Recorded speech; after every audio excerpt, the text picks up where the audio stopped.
I grew up in Florida, West Melbourne, Florida to be exact. Most people, with the mere mention of Florida, conjure up images of beaches, palm trees, surfing, and white sand between their toes. And to many, it is exactly that, but not for me. For me, Florida was dirt roads, pine cones, Spanish moss, sand spurs, farms, and horses. That was my Florida, and this is where I grew up. It was a truly magical place to be raised. In spite of the constant joking about growing up poor between my beach-dwelling wife and my best friend, we lived in a humble, middle-class neighborhood in the country. The Boonies, as we called it. It was full of horse trails and vacant lots full of palmetto bushes. Each acre seemed like a jungle that went on forever. Summers were brutal and long. Winter lasted a few days and seemed like Christmas would never come. If the temperature dropped below 60, we dressed as if we were exploring the frozen tundras of Alaska. The weeks were filled with school and various extracurricular activities. Saturdays were spent watching cartoons, going fishing with my dad, or working in my dad's garden. Sunday was church. Always church. This neighborhood is where I discovered few things last forever. This is where I experienced my first heartbreak. Here is where I watched my sister cry for days after her best friend died. I watched my brother's promising football career come to an abrupt end. This is where I said goodbye to my grandpa. That old dirt road was also the path my dad took as he packed up a few essentials in his 1973 green Chevy pickup truck and headed for Houston, Texas. His job in the airline business gave him two options: Texas or the unemployment line. It's the only time in my life I ever saw my mother cry. It was a sacrifice they were willing to make for their future and the future of us kids. They are the last of that generation that knows what true sacrifice means. Not the, oh, my internet is so slow type of sacrifice, but the sacrifice that takes a parent away, even if only temporarily. I had friends in the neighborhood and surrounding area that one by one left the state. 2 went to Texas, 1 to North Carolina, 1 to South Florida.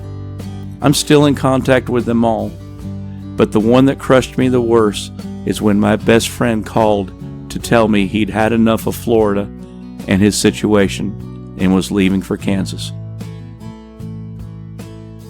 I mentioned heartbreak. It's true that a few girls broke my heart. I now know they were merely clearing the path for the love of my life. Funny how that works. 31 years later, and I'm still crazy about her. While this all sounds like nothing but despair, loads of great memories still rise to the surface. I grew up eating real food. My dad was raised a sharecropper, as was his dad and his dad before him. He always had a garden going, and I knew the joys of fresh vegetables. My mom was an RN. She took amazing care of us kids, but we knew if she said, "Load up, we're going to the doctor," something was pretty wrong. My childhood in that neighborhood was like a scene from Stand By Me. Trail riding, exploring, building forts, and handling snakes. In spite of my country upbringing, I had a well-defined knowledge and respect for the arts, music in particular. This was the time of my life that paved the way for years of musical performance. Everything from jazz to classical to Celtic music. I soaked it all in.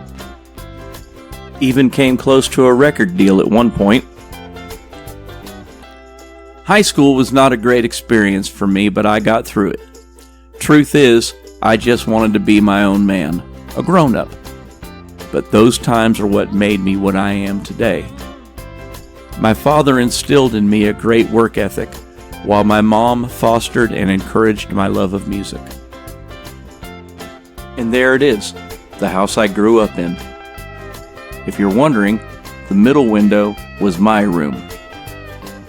Adjacent to it is our second acre. Most of that was my dad's garden. I left the old neighborhood at 18 and moved to North Carolina for what was supposed to be a summer job. Truth is, I got there and burned my suitcase. I came back twice, though. The most important return was to marry the love of my life. We went back to North Carolina a year later. Whether it was the right thing to do is for the jury to decide, but we've made a great life for ourselves here, warts and all.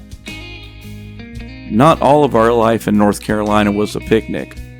I nearly lost the love of my life to cancer. There's nothing like cancer to bring what's important into perspective.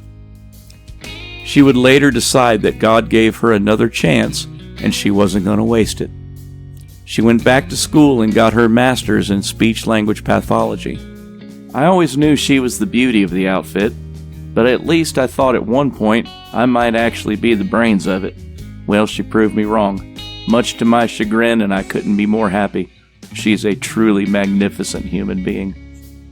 Now she spends her days helping people. I nearly lost my feet more times than I can count.